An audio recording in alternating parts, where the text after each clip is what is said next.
Ismaël Benasser, tu es ce joueur qui fait vibrer mon cœur de fan de foot et de fan de l'OM. Qu'est-ce que j'aime quand un joueur comme ça maîtrise, calme, tranquillité. Il a créé deux occasions en quoi, en une mi-temps, alors qu'il n'avait même pas 90 minutes dans les jambes. Il a été bon, il a été logique, il a récupéré des ballons, il a gagné ses duels. Ismaël Benasser était trop fort. Et franchement, Ismaël Benasser est un peu à l'image de l'OM aujourd'hui. Une victoire tranquille, sans trop galérer, face à un adversaire qui n'a rien pu faire, on va pas se mentir. Salam alaikum à tous, c'est le Régista. On va parler aujourd'hui du débrief Olympique de Marseille contre Angers, plutôt Angers contre Olympique de Marseille. Ou comme je l'ai dit en intro, Olympique de Marseille a dominé, victoire tranquille. Et c'était très important après le faux pas de Monaco, le faux pas de Lille. Même si Nice a gagné, on prend au moins 6 points d'avance sur le troisième.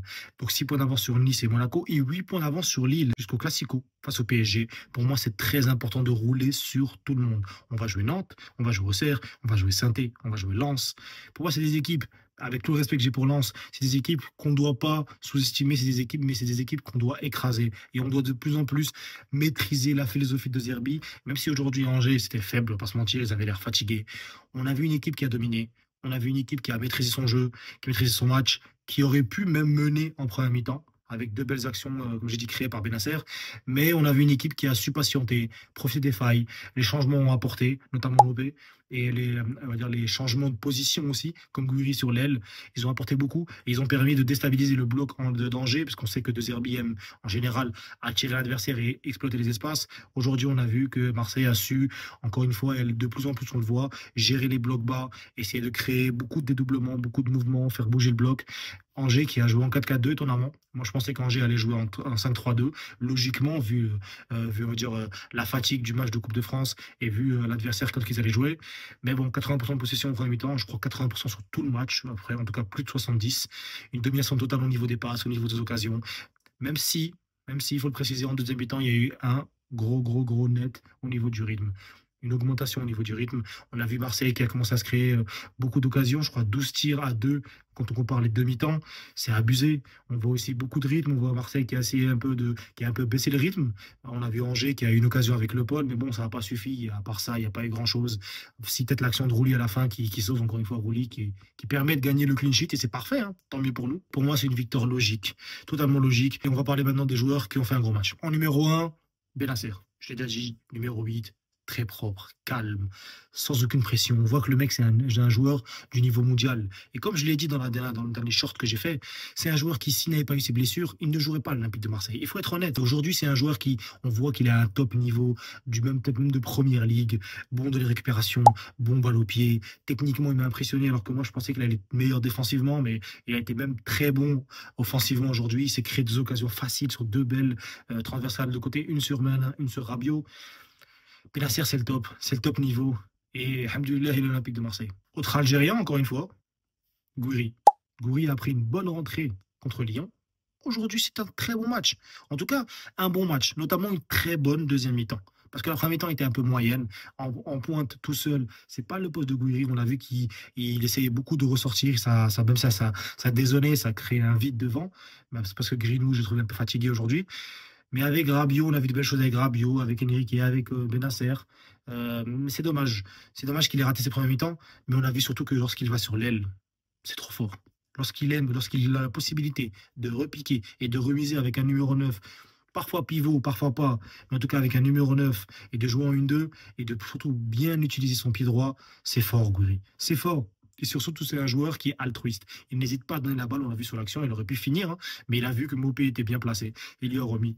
Mopé a bien fini de son côté aussi, qui a fait une très bonne rentrée, et les remplaçants notamment globalement, ils ont fait une bonne rentrée.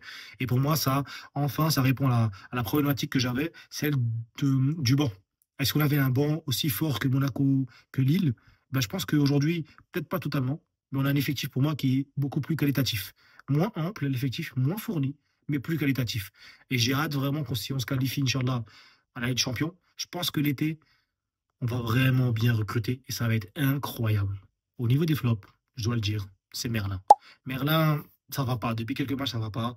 Qu'on a vu en plus la rentrée de Dedic. Attention, je vais pas non plus euh, me baser sur une simple entrée de 30 minutes, hein. On attend de voir comme Gouiri, on attend de voir sur plusieurs matchs, même Benasser. Mais Dedic, quand il rentre, on voit que, en plus, c'est un arrière droit Il a joué sur le côté gauche. On a vu que c'est plus rapide.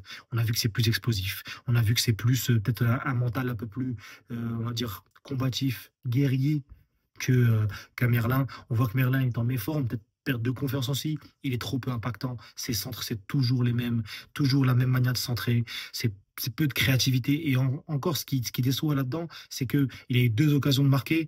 Bon, la première de Benacer a peut-être un peu compliqué pour lui, mais la deuxième, le but est vide. Tu peux pas rater ça. Heureusement qu'on gagne après. Heureusement qu'on arrive à dominer Angers et gagner. Parce que si c'est ça, c'est cette action-là qui nous coûte le match, je pense que ça t'aurait coûté très cher, comme ça a pu coûter à Brassier par le passé. Et heureusement que tu n'es pas central ou que tu es plus, on va dire, dans le cadre offensif que défensif. Parce que franchement, ce match-là, c'est pas du tout bon, Merlin. Et je pense que le prochain match, il faudrait tester Dedic, déjà pour mettre une pression à Merlin, pour qu'il taffe, et surtout pour faire, on va dire, récompenser les minutes qu'a bien fait Dedic en rentrant aujourd'hui. Greenwood, Højbjerg, moi je le trouve un peu fatigué. Je pense que Greenwood ne devrait pas jouer le prochain match contre Saint-Étienne. Je pense Højbjerg aussi. C'est bien de ne pas tourner, c'est bien de maîtriser, de créer un collectif à 11 solide. Mais je pense que l'occasion là est de ne pas faire jouer Greenwood. Peut-être tenter avec Mopé et peut-être derrière mettre Rabiot et Guiri, parce que Guiri on voit qu'il est meilleur. Peut-être Rabiot un peu plus sur le côté droit et Guiri à gauche. Mais pour moi, Greenwood et Højbjerg, ils semblent fatigués. En tout cas, ils n'ont pas l'air d'être en forme. Sans ballon, c'est pas ouf. Højbjerg, qui est un joueur fiable, super fiable, c'est mauvais. Et aujourd'hui, Greenwood, il aurait dû sortir. Malheureusement, je ne sais pas pourquoi il sort pas. Il sort très rarement, malheureusement. Même on sait qu'il est dangereux à n'importe quel moment. Mais moi, je ne suis pas adepte de ça. Pour moi, quand un joueur il est pas bon tout le match, notamment 70-80 minutes, il faut le sortir. Ça peut être la star de l'équipe, c'est pas mon problème. Tout le monde mérite de jouer et De Zerbi qui prône la méritocratie doit la mettre en place. En gros, très belle victoire, une victoire importante qui nous permet, comme je l'ai dit au début, de prendre des points d'avance et au moins 2 matchs d'avance sur nos premiers concurrents, qui nous permet d'aborder la suite avec beaucoup plus de confiance. Les recrues, on va dire, donnent de la confiance, même si c'est le début, hein, il faut encore attendre. On va voir au niveau de la régularité, mais les recrues sont satisfaisantes. On voit que le niveau haut se hausse. On voit que par rapport à l'année dernière, par rapport à il y a 2 ans, même par rapport à l'équipe de Sampaoli où tu dors, on voit que le niveau technique se hausse, que l'engagement ça se hausse. On voit que De Zerbi commence à un peu fonder l'effectif et le 11 qu'il a envie, qui se rapproche un peu de ce qu'il avait à Brighton, par exemple, avec des joueurs de qualité derrière et des joueurs très bons techniquement à quasiment tous les postes. À voir maintenant comment ça va évoluer, et notamment face à Paris, Monaco, Lille. C'est les matchs les plus difficiles, puisqu'il ne reste que ça, mais Nice aussi d'ailleurs. Mais bon, pour moi, ça présage de beau. Et de toute façon, on en reparlera dans les prochaines vidéos. N'hésitez pas à me suivre sur TikTok, n'hésitez pas à me suivre sur Twitter, sur Instagram si vous avez envie, et surtout sur YouTube, abonnez-vous. Dites-moi en commentaire ce que vous avez pensé de ce match. C'est important pour moi, c'est important de débattre. On est une communauté, c'est la Team Web. Salam alaikum.